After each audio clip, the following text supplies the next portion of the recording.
Hello everyone, welcome to our channel education Adda. My name is Rahnuma Naaz. आज मैं आपके लिए हिंदी ग्रामर का सेकंड चैप्टर लेके आई हूँ जिसका नाम है वर्ण विचार।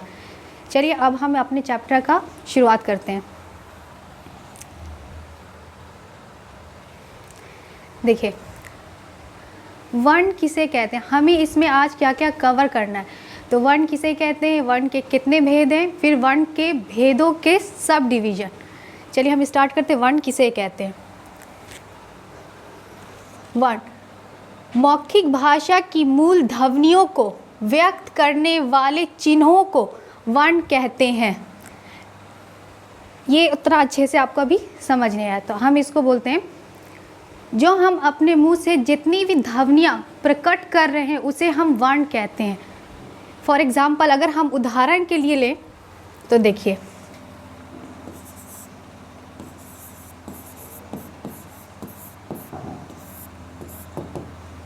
मोर,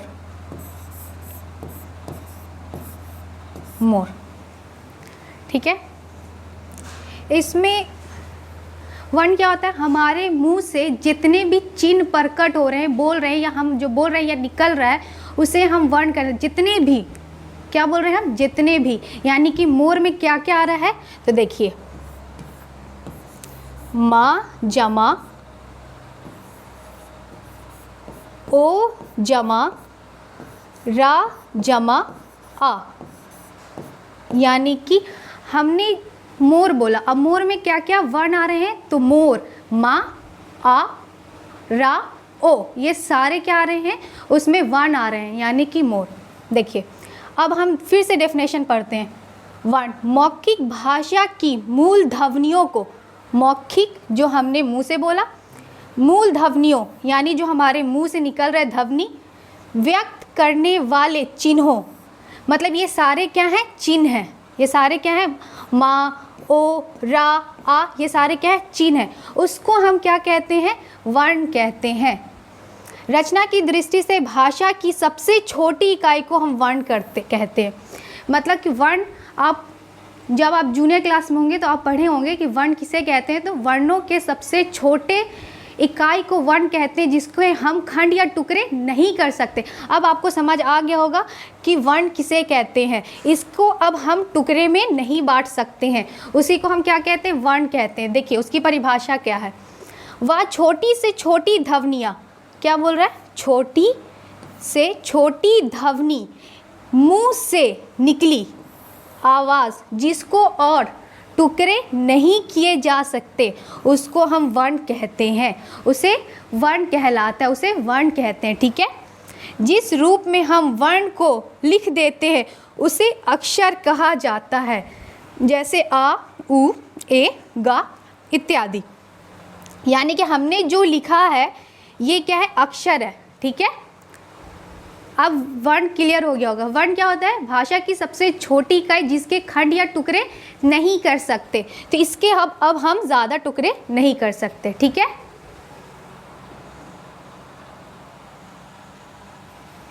देखिए वर्णमाला किसे कहते हैं। वर्णमाला से पहले हम थोड़ा सा आपको एग्जाम्पल देते हैं डेली लाइफ का। हम कभी क्या होता है, फूलों का माला बोलते हैं ना, हम पहनते हैं कहीं भी, तो हम क्या बोलते हैं, फूलों की माला। फूलों की माला जिसको हम क्या बोलते हैं, फूल को हम क्या करते हैं, डिफरेंट टाइप्स के फूल को हम क्या करते हैं, एक धागे में पिरो देते हैं, तो उसको बोला जाता है फूलों की माला। समझ आया, मतलब डिफरेंट डिफरेंट फूल को, कोई चमेली का फूल होता है, रोज़ होता है, ये सारे फूल को एक धागे में पिरो देते हैं, तो वो कहलाता है फूलों की माला। अब हम क्या बोल रहे हैं, वर्णमाला, यानी कि वर्णों की माला। वर्ण मतलब वर्णों, वर्णमाला मतलब वर्णों की माला, है ना। यानी कि वर्णों के समूह को वर्णमाला कहते हैं। अब समझ आया, वर्णों के समूह को वर्णमाला कहते हैं। किसके समूह को, तो वर्णों के समूह को, है ना। इसको काट दीजिए, वर्णों के समूह को, ठीक है। वर्णों के समूह को वर्णमाला कहते हैं। अगर हम बोले कि वर्ण को एक धागे में पूरा पिरो दें तो उसको हम क्या कहेंगे, वर्णमाला, यानी कि वर्णों के समूह को हम क्या कहते हैं, वर्णमाला कहते हैं। और इसको, ये कितने होते हैं, 52, यानी 52 वर्ण होते हैं, जिनका प्रयोग किसमें किया जाता है, हिंदी देवनागरी लिपि में किया जाता है। हम पहले बताए थे अध्याय फर्स्ट में, फर्स्ट चैप्टर में, कि हिंदी को लिखने की लिपि क्या है, देवनागरी लिपि है ना, का ख ग ये सारी आपकी क्या है, देवनागरी लिपि है।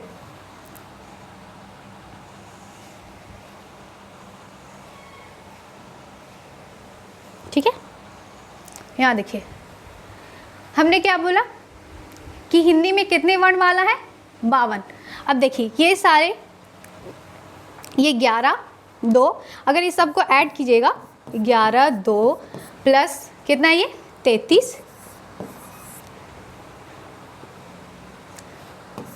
2 प्लस 4, ये सब को सम कर दीजिए, कितना आ जाएगा, 52, है ना। तो हिंदी में, हिंदी का वर्णमाला कितना है, 52 है। अब हर किसी को क्या किया, उसमें भी क्या किया गया, डिवाइड किया गया, किसको क्या कहते हैं।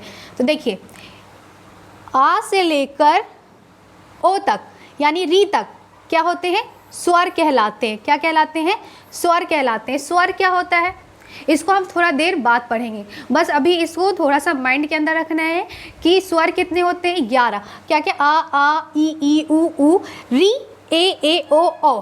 ठीक है, ये कितने, 11। अन आ, ठीक है, इसको बोलते हैं अनुस्वार, इसको क्या बोलते हैं, अनुस्वार, इसको बोलते हैं विसर्ग। इसका एक नाम होता है, इसको बोलते हैं अयोगवा, अयोगवा, है ना। इसको हम क्या बोलते हैं, इस दोनों को हम क्या बोलते हैं, अयोगवा।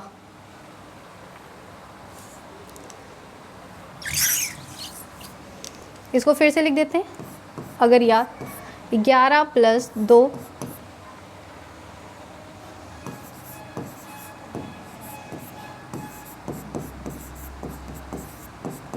52, ठीक है।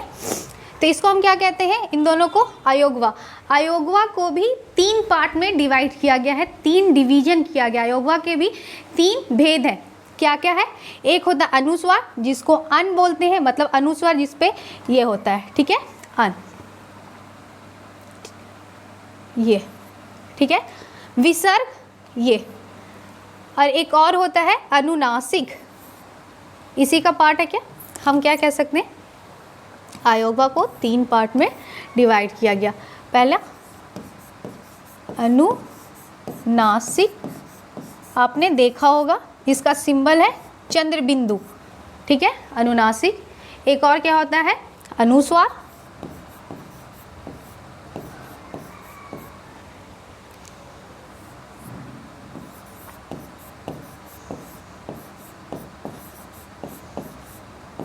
इसको हम क्या बोलते हैं, इसको चंद्र बिंदु, और इसको अनुस्वार का। और एक और क्या होता है, विसर्ग,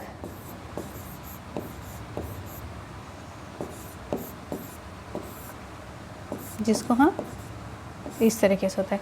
यानी कि अगर हम बोले अयोगवा के कितने पार्ट हैं, तो अयोगवा के भी 3 पार्ट होते हैं। एक होता है अनुस्वार, दूसरा होता है अनुनासिक, और तीसरा होता है विसर्ग। आपने सबको पढ़ा, जैसे आँख, आँख किसका एग्जाम्पल है, तो हम क्या बोलेंगे कि इसका अनुनासिक, है ना, चंद्र बिंदु होता है। इसका अगर एग्जाम्पल लें, इसका अगर हम एग्जाम्पल लें तो क्या होगा, इसका आँख, है ना। अगर इसका बोला जाए तो इसका हो सकता है कंठ, है ना। अगर इसका बोले तो अतः, प्रातः, है ना। ये सारे इसके एग्जाम्पल हैं, ठीक है। अयोगवा, ये क्या होता है, व्यंजन। व्यंजन क्या होता है, इसको हम बताएंगे। ये होता है रा और रा, ठीक है, इसको हम कहते हैं गौण व्यंजन, गौण व्यंजन, ठीक है। और इसको संयुक्त व्यंजन कहा जाता है,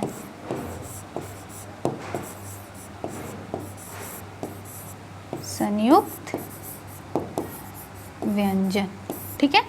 देख लीजिए एक बार सब।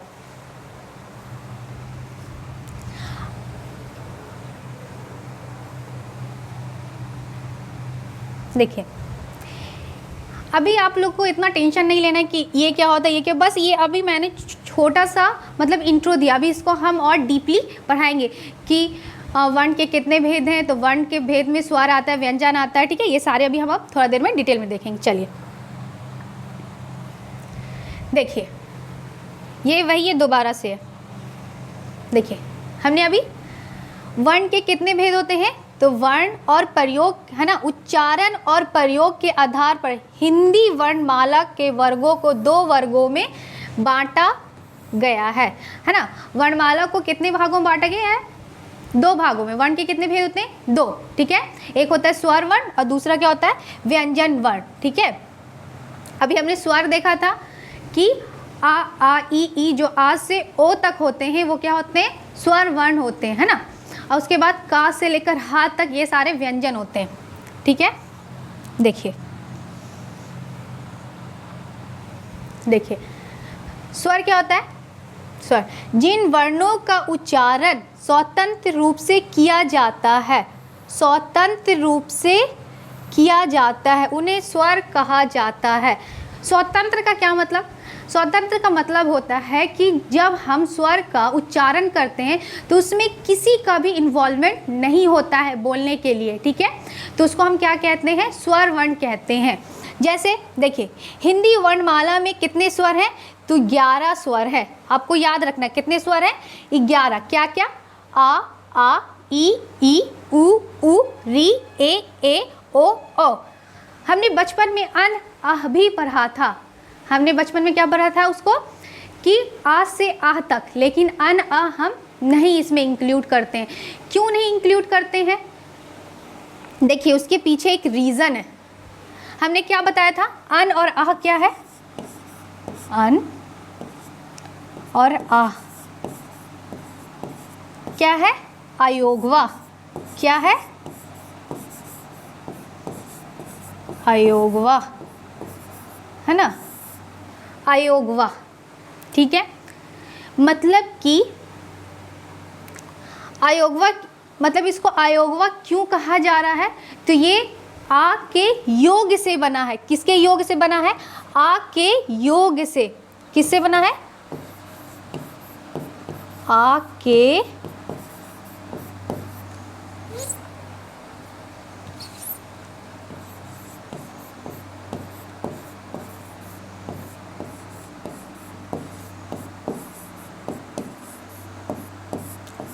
के योग से बना है ना। आ के योग से बना है, इसलिए इसको क्या बोलते हैं, अयोगवा बोलते हैं। और हम बताएंगे कि अयोगवा क्यों बोलते हैं। उससे पहले हमको क्या पढ़ना पड़ेगा, व्यंजन।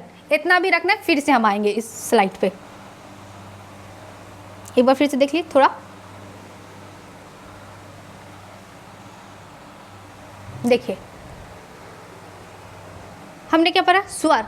स्वर क्या होता है, स्वर किसे कहते हैं, जिनका उच्चारण बिना किसी के हेल्प से होता है। मतलब कि उसका स्वतंत्र रूप से हम जिसका उच्चारण करते हैं उसको हम क्या कहते हैं, क्या कहते हैं, स्वर कहते हैं, ठीक है। अब स्वर के कितने भेद होते हैं, स्वर के ऐसे कि हम लोग को तो 2 ही पढ़ना है। इसका मेन इंपॉर्टेंट क्या है, 2 होता है, हर स्वर और दीर्घ स्वर।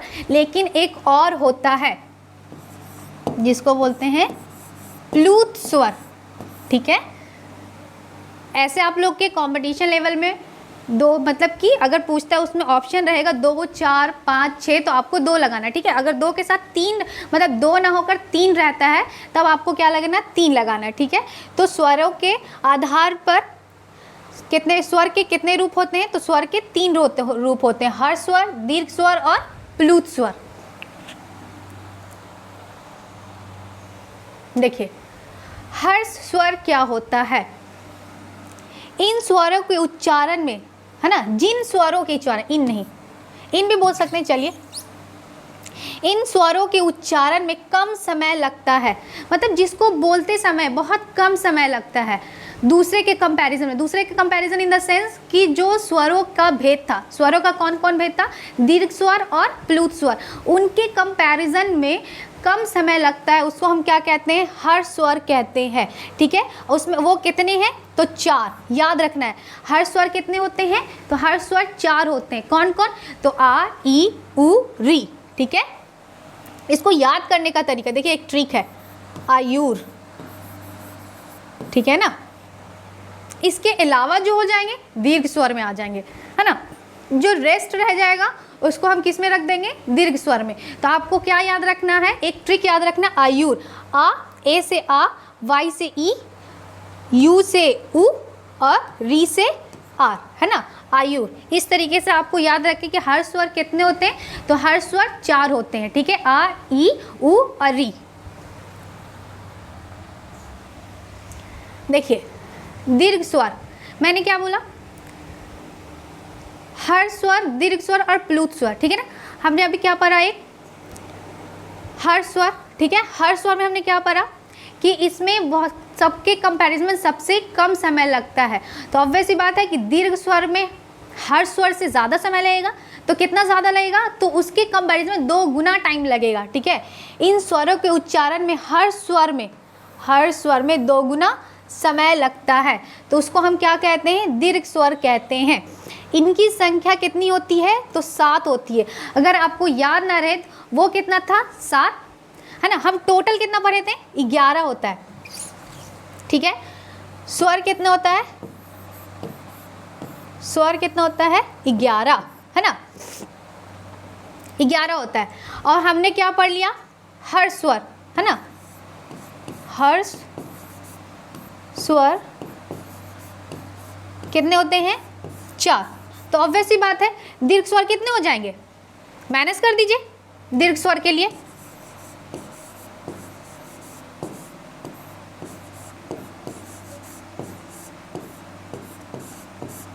ग्यारह माइनस 4 कितना हो जाएगा, 7।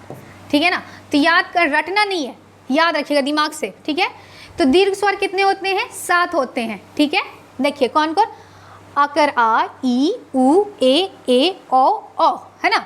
दीर्घ स्वर कितने होते हैं, 7 होते हैं। और इस दीर्घ स्वर किसे कहा जाता है, हर स्वर की कंपेयर में इसमें 2 गुना टाइम लगता है, उसको हम क्या बोलते हैं, दीर्घ स्वर कहते हैं। ठीक है, अब देखिए एक और क्या था उसमें, प्लुत स्वर। ठीक है ना, एक और क्या था, प्लुत स्वर। तो प्लुत स्वर किसे कहा जाता है, यह भी बता देते हैं, यह भी बता देते हैं प्लुत स्वर क्या होता है।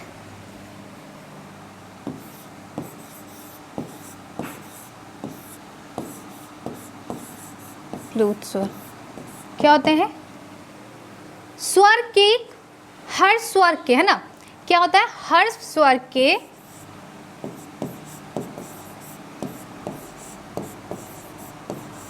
स्वर से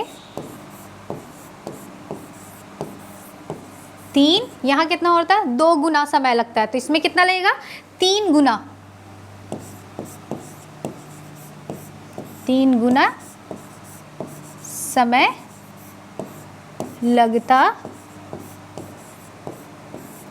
है। तो इसको क्या कहते हैं, प्लुत स्वर। अगर उदाहरण लिया जाए इसका,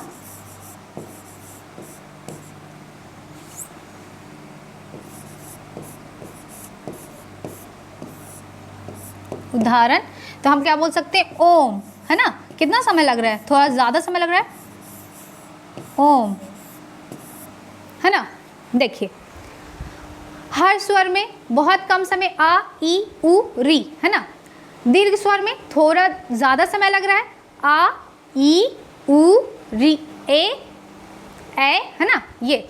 और प्लुत स्वर में क्या लग रहा है, 3 गुना टाइम लग रहा है, जैसे कि ओम, है ना, थोड़ा खींच के बोल रहे हैं, तो इसमें थोड़ा ज़्यादा समय लग रहा है, तो उसको हम क्या कहते हैं, प्लुत स्वर कहते हैं। अब देखिए हमने अब तक क्या पढ़ लिया, स्वर पढ़ लिया ना, स्वर के पार्ट पढ़ लिया, स्वर के कितने भेद होते हैं वो पढ़ लिया।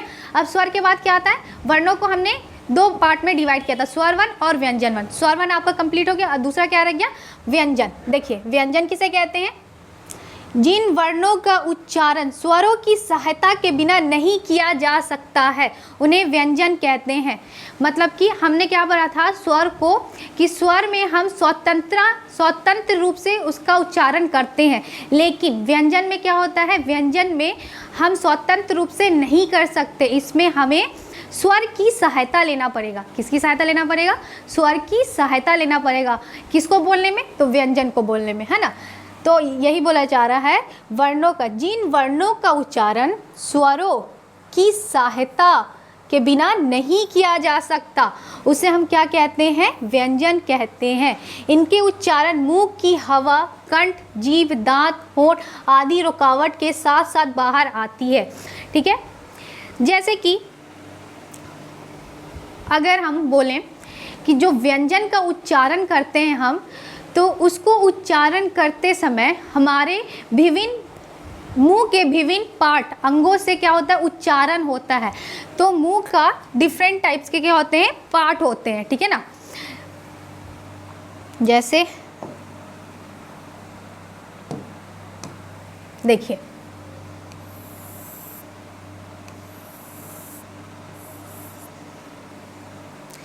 क्या होता है? यहाँ कंठ, है ना। पहला क्या होता है? मुंह, यहाँ से लेकर यहाँ तक। तो हम जितना भी जो भी वर्ड बोलते हैं, हम जितना भी उच्चारण करते हैं, ये पांचों भाग से होते हुए ही हम क्या करते हैं? साउंड का प्रोड्यूस करते हैं। साउंड प्रोड्यूस होता है ना, विभिन्न ध्वनियाँ निकलती हैं, इन्हीं पांचों अंगों से मिलकर निकलती है। कहीं पे क्या होता है? कहीं पे ज़्यादा प्रेशर लगता है मुंह में, कहीं पे किसी को बोलने में ज़्यादा प्रेशर लगता है, कहीं पे कम प्रेशर लगता है। ठीक है, तो देखिए कहाँ कहाँ पे। और उसके बाद क्या होता है? हमारा मतलब कि ध्वनियाँ प्रोड्यूस होती हैं। तो कौन कौन सा पार्ट होता है? एक होता है ये कंठ, कंठ, है ना, ये कंठ। क्या होता है? कंठ। ठीक है, उसके थोड़ा ऊपर आ जाइए। ठीक है, तो ये होता है तालव, जिसको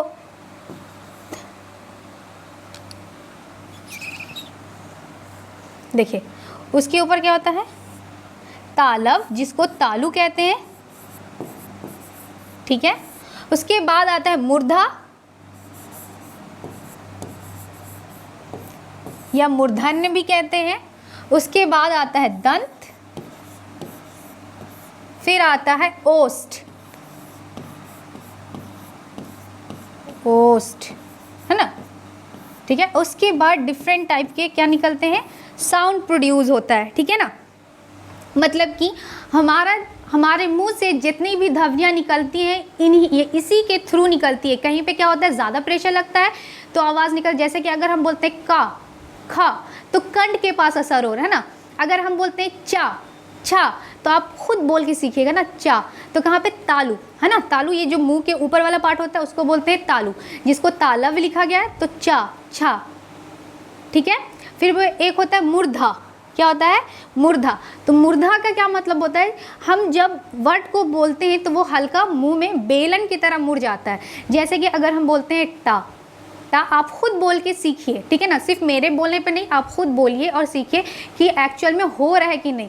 तो अगर आप बोलते हैं टा, तो देखिएगा कि ज़बान हल्का सा रोल हुआ है। फिर बोलिए ठा, तो सब ज़बान क्या हो रहा है? रोल हो रहा है। तो ये क्या होता है? मूर्धा की वजह से होता है ना। एक होता है दंत, है ना। दंत, आप अगर बोलते हो ता, तो क्या दांत के पास लग रहा है ना, दांत, तो ता, था, सब दांत के पास से होते हुए निकल रहा है। ठीक है, और एक होता है ओष्ठ, है ना। तो ओष्ठ में अगर आप बोलते हो पा, तो ये किसका हेल्प से निकल रहा है? पा, है ना। यहाँ पे जब होंठ के पास के हेल्प से क्या हो रहा है? बोला जा रहा है। तो हम ये कह सकते हैं कि व्यंजनों का उच्चारण इसी 5 अंगों से होते हुए साउंड का मतलब ध्वनियाँ का प्रोडक्शन होता है, ध्वनियाँ प्रोड्यूस होती है। ठीक है, देखिए, तो वही बात बोला गया है कि जिन वर्णों का उच्चारण स्वरों की सहायता के बिना नहीं किया जा सकता। स्वरों की सहायता क्यों? देखिए, अगर हम बोलें का बोलते हैं, है ना, अगर हम का बोलते हैं तो देखिए का बोलने में 2 वर्ड का यूज हो रहा है। का, है ना, का, आ रहा है। ठीक है, देखिए का, है ना, का, समझ आ रहा है? खा, तो हम जब का को बोल रहे हैं तो का क्या आपका व्यंजन है, लेकिन उसको बोलने के लिए किसकी हेल्प लग रही है? स्वर की हेल्प लग रही है ना, यानी कि आ, और आ किस में आता है, स्वर में आता है, ठीक है, याद रखिएगा। तो व्यंजन क्या होता है, तो जिन वर्णों का उच्चारण बिना स्वर के नहीं कर सकते, ठीक है, उसको हम क्या कहते हैं, व्यंजन कहते हैं, ठीक है। चलिए, ये है कंठ, कठ नहीं कंठ। देखिए व्यंजन जैसे कि स्वर को भी 3 पार्ट में बांटा गया था, 2 पार्ट मेनली, मेजर पार्ट क्या होते हैं 2 पार्ट, लेकिन हम 3 पढ़े हैं, ठीक है। तो उसी तरीके से व्यंजन को भी कितने पार्ट में बांटा गया है, 3 पार्ट में, स्पर्श व्यंजन, अंतस्थ व्यंजन और ऊष्म व्यंजन, ठीक है। देखिए अभी मैंने जो डायग्राम बनाया था ना, उसको समझाने के लिए, है ना, समझाया कि जो हमारे यहाँ से, मतलब यहाँ से लेके यहाँ तक का जो पार्ट होता है, कंठ से लेकर मुंह तक का जो पार्ट होता है, कहाँ कहाँ पे क्या क्या होता है, ठीक है। तो अब उसी को यहाँ पे डिटेल में बताया गया है। देखिए स्पर्श व्यंजन, स्पर्श व्यंजन का क्या मतलब है, ठीक है, मतलब कि जब हम बोलते हैं किसी भी व्यंजन को बोल रहे हैं, तो उन सभी को बोलने के लिए, मतलब कि वो 5 पार्ट का क्या हुआ है, यूज़ हुआ, वो 5 अंगों का यूज़ हुआ है, मतलब कि उसको स्पर्श किया गया है, बोला गया है उन्हीं के हेल्प से, इसलिए उसको हम क्या बोला, स्पर्श व्यंजन बोला। देखिए इनका उच्चारण करते समय जीभ, मुख से विभिन्न स्थानों से, विभिन्न स्थान समझ आया, वही कंठ, तालु, मूर्ध, मूर्धा, दंत और ओष्ठ, ठीक है। मूर्ध भी बोल सकते हैं आप, मूर्धा बोल दीजिए, ठीक है।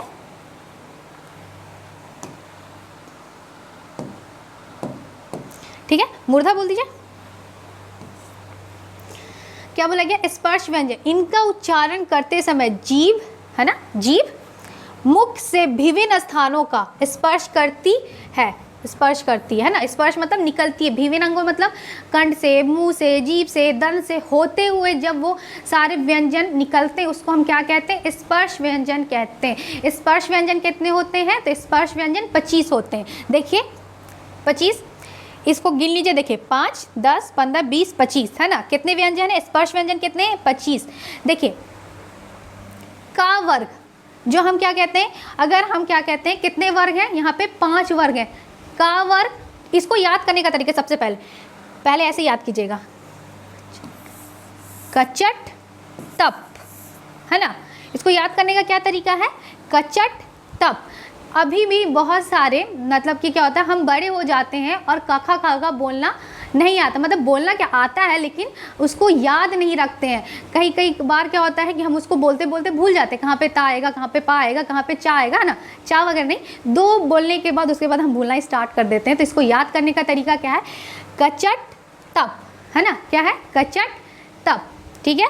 देखिए 5 वर्ग है, का वर्ग, का वर्ग, का, खा, गा, घा, इसको देखिए एक चीज़ इसको याद रखिएगा, ठीक है ना, इसको अंगा भी बोलते हैं, और पहले जैसे कि इसमें क्या हुआ था, चेंजेस आ गए थे, इसको अड़ा भी बोला जाता है, कहीं कहीं पे इसको क्या बोला जाता है, का, खा, गा, घा, अड़ा, ठीक है।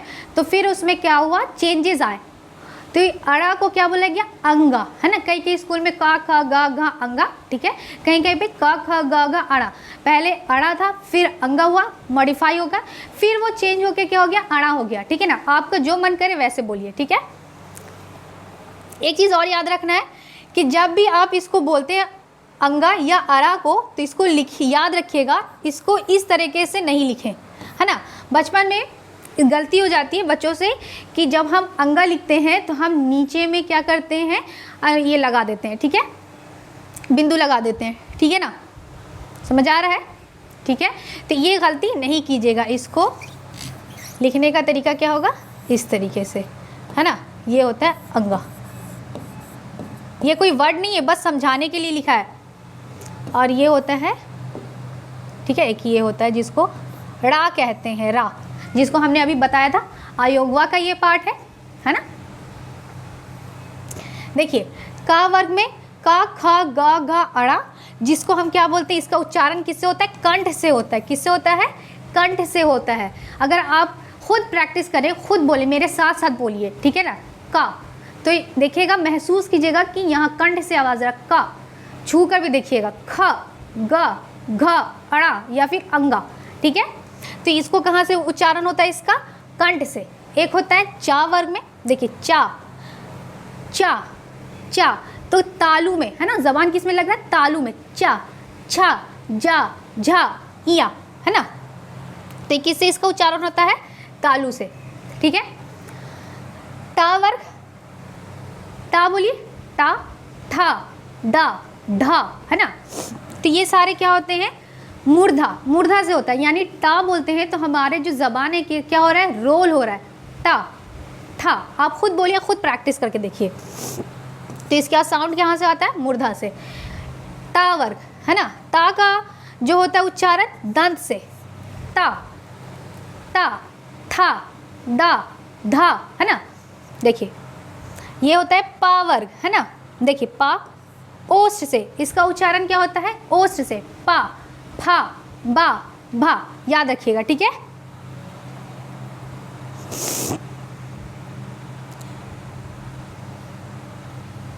देखिए हमने क्या पढ़ा अभी?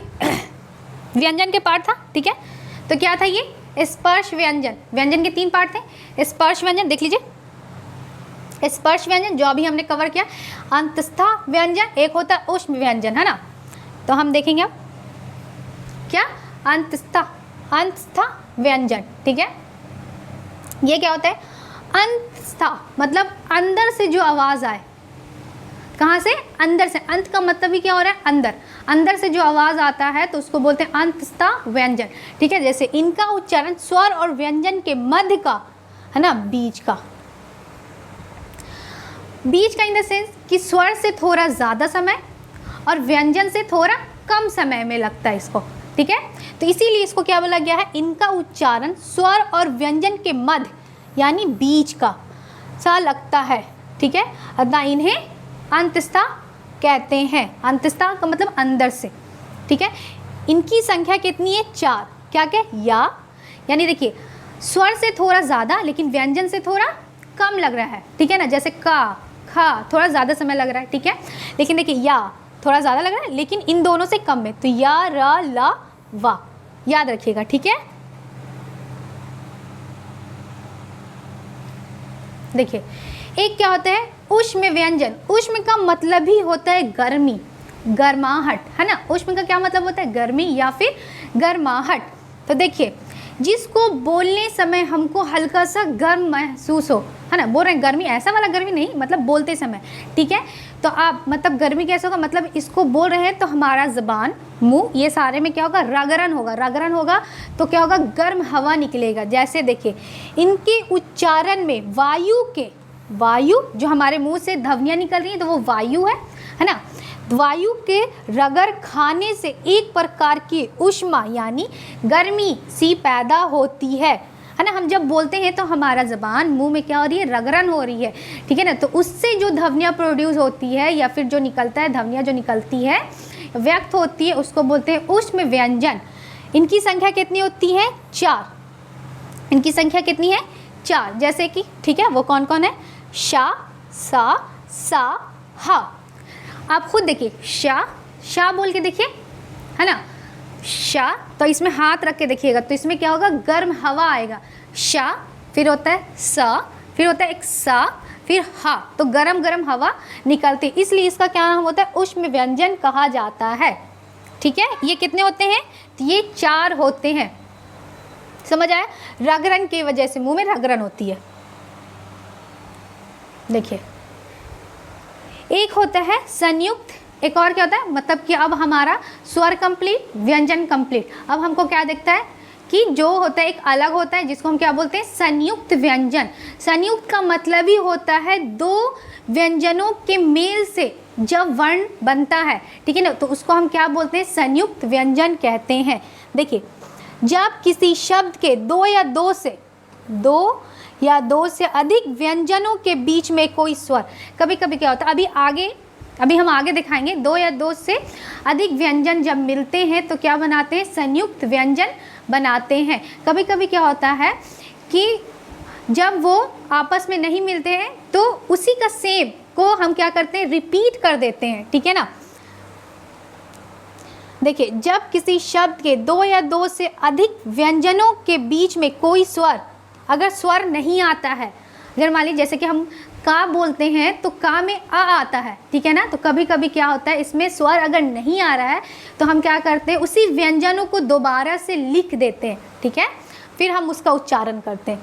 जब किसी शब्द के दो या दो से अधिक व्यंजनों के बीच में कोई स्वर ध्वनि ना हो तब ये आपस में जुड़कर क्या करते हैं, आपस में ही जुड़ जाते हैं, यानी व्यंजन आपस में ही जुड़ जाते हैं, ठीक है, जुड़कर उच्चारित होते हैं और लिखते समय इन्हें मिलाकर लिखा जाता है, उसे हम संयुक्त व्यंजन कहते हैं। जैसे कि रक्त, है ना, ये आपस में ही मिल गए, का और ता मिलके बनाया रक्त, ठीक है।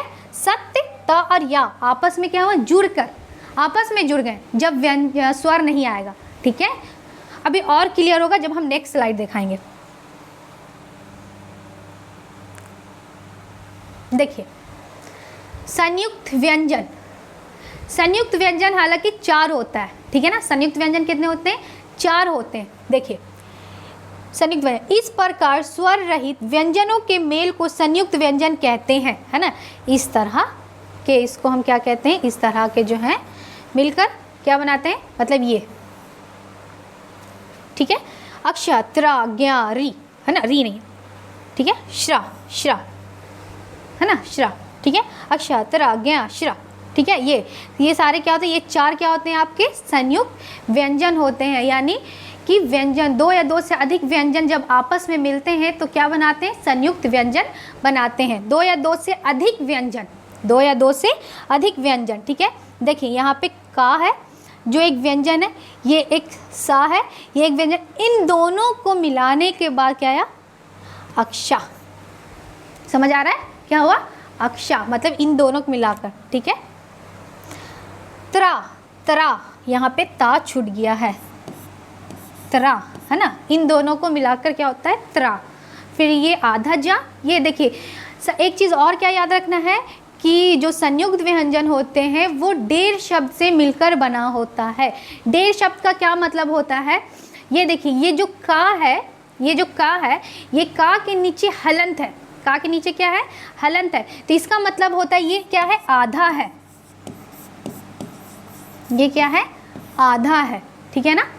और ये क्या है, पूरा है, शा क्या है, ये पूरा है।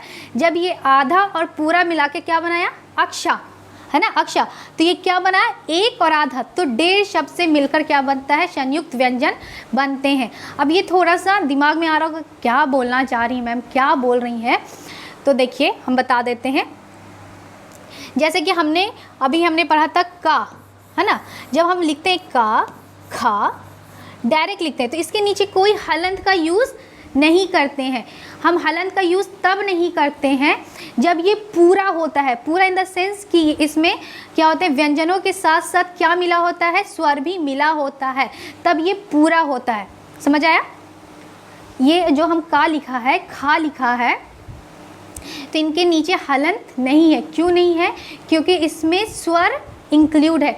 जिसमें भी स्वर इंक्लूड नहीं होता है तो उसके नीचे हम क्या लगाते हैं, हलंत लगाते हैं। जिसके भी नीचे, मतलब जिसके भी साथ अगर स्वर नहीं होता है तब हम क्या लगाते हैं, हलंत लगाते हैं।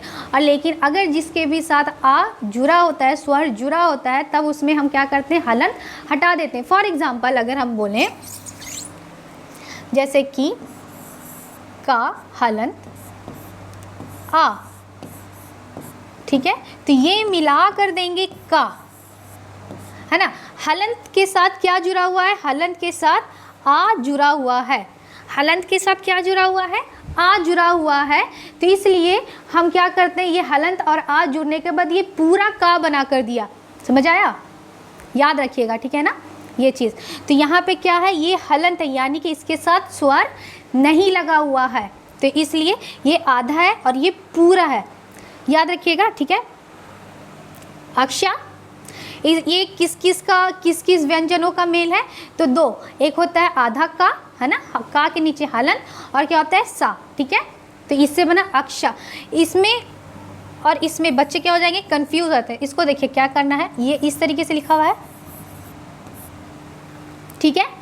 तो इसको क्या कीजिए, इसको इस तरह से मिटा दीजिए,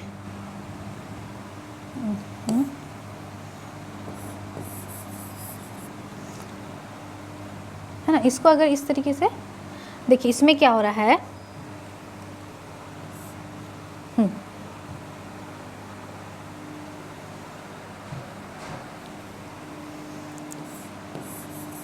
अब ठीक है। अब देखिए इसको अगर आप हाँ, मिट नहीं रहा अच्छे से।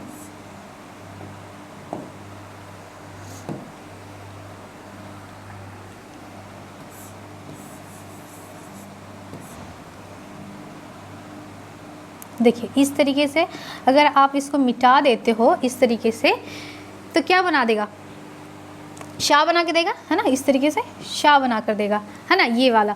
और इसमें अगर आप ये जो लिखा हुआ है इस तरीके से, ठीक है, तो इसमें क्या होता है, इसको याद रखने का तरीका, अक्षरा है ये वाला सा, है ना, त्रा त्रा, ठीक है। तो इस त्रा में क्या कीजिए, इसको मिटा दीजिए इस तरीके से, है ना। और फिर इस तरीके से कीजिए तो आ गया शाह। तो याद रखिएगा, ठीक है ना, कि जैसे कि अगर अक्षा है तो उसमें किस किस संयुक्त व्यंजन का जोड़ है, तो आधा का, जिसको का, हलन और सा, ठीक है। तो उससे क्या बनेगा, अक्षा, ठीक है। तरा में तो ता और रा, तरा, ठीक है। उसी तरह से जा, आधा जा और ज्ञा, ठीक है, जिसको हम क्या बोलते हैं, ज्ञा। और ये होता है शा और रा, है ना, ठीक है। तो उसको आधा कर दीजिए शाह को, तो क्या बना के देगा, इस तरीके से, ठीक है, समझ आ गया। उसका एग्जाम्पल है कक्ष, अक्षर, नेत्र, त्रिकाल, यज्ञ, ज्ञान, श्रम और श्रवण।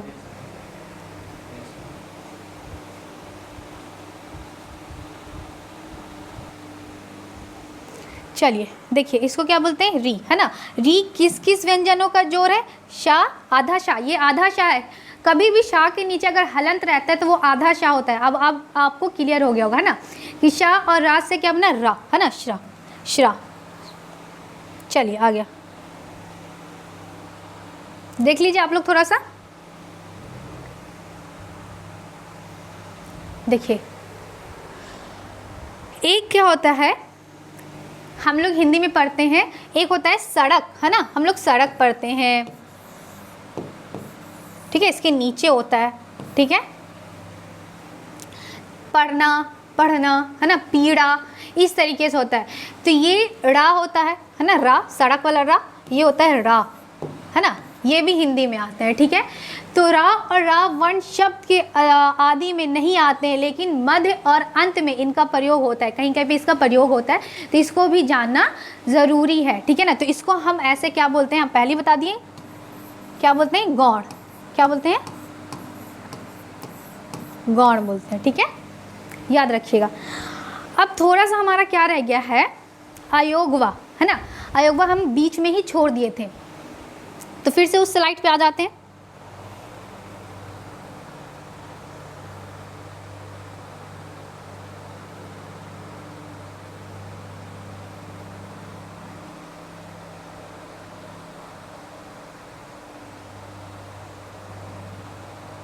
ठीक है, अयोगवा यहाँ पे मैंने बताया था, ठीक है। अन और अह को हम क्या बोलते हैं, अयोगवा बोलते हैं। हमने क्या बोला, अयोगवा किसे कहते हैं, जो आ के योग से मिलकर बना हो उसको हम अयोगवा कहते हैं, ठीक है। अगर हम बोलें कि ये ना स्वर में आता है ना व्यंजन में आता है, क्यों नहीं आता है उसको देखिए। अब आपको तो ये कंप्लीट हो चुका होगा, है ना, मतलब ये जहन में आ गया होगा, समझ भी आ गया होगा कि स्वर किसे कहते हैं, जिसको हम स्वतंत्र रूप से बोलते हैं। व्यंजन जो स्वरों की हेल्प से मिलकर बनता है उसको हम व्यंजन कहते हैं, ठीक है। यहाँ पे देखिए अन और हा, देखिए अगर इसको हम स्वर में रखते हैं, अगर हम इसको किस में रखते हैं, स्वर में रखते हैं, तो हम स्वर में क्या जानते हैं कि ये बिना किसी के हेल्प से उच्चारण किया जाए, बिना किसी के हेल्प के उच्चारण किया जाता है, ठीक है, उसको स्वर कहते हैं। तो देखिए इस आ के साथ क्या जुड़ा हुआ है, अन जुड़ा हुआ है ना, समझ आ रहा है, ये है ना, ये जुड़ा हुआ है पॉइंट, ठीक है। एक सेकेंड देखिए,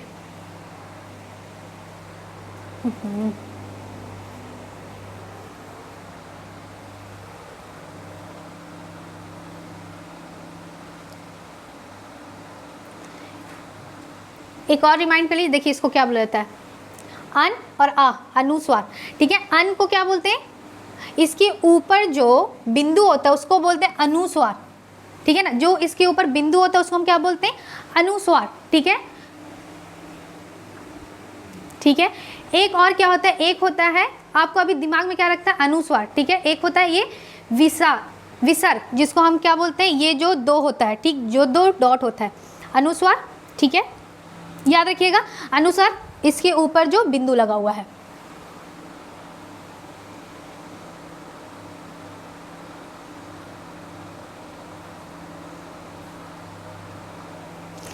देखिए हमने क्या बोला, बार बार इसलिए बोले ताकि आप लोग को क्लियर हो जाए, है ना।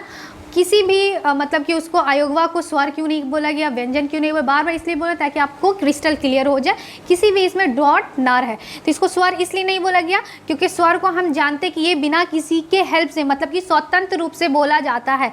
तो इसमें क्या होता है, ये स्वतंत्र नहीं है, इसके साथ इसका हेल्प है ना, इसका हेल्प है, ठीक है, अनुस्वार का, ठीक है। इसमें विसर्ग का, तो इसलिए इसको स्वर नहीं बोला जाता है। दूसरा व्यंजन, है ना। दूसरा क्या होता है, व्यंजन। व्यंजन में क्या होता है, जैसे कि क, आ आता है, कोई इसमें ना अनुस्वार है ना विसर्ग है, कुछ भी इसमें नहीं आता है ना। तो इसलिए इसको ना स्वर बोलते हैं और ना ही व्यंजन बोलते हैं। तो इसलिए इसका नाम क्या रखा गया, अलग से नाम दिया गया अयोगवा, ठीक है। अब क्लियर हो गया कि अयोगवा क्यों बोलते हैं। चलिए आपका सारा ये लेक्चर क्या हो गया, ठीक है, लेक्चर हो गया कंप्लीट, है ना। फर्स्ट चैप्टर भी कंप्लीट हो गया, सेकंड चैप्टर भी आपका क्या हो गया, कंप्लीट। आज के लिए इतना ही, ठीक है, थैंक यू।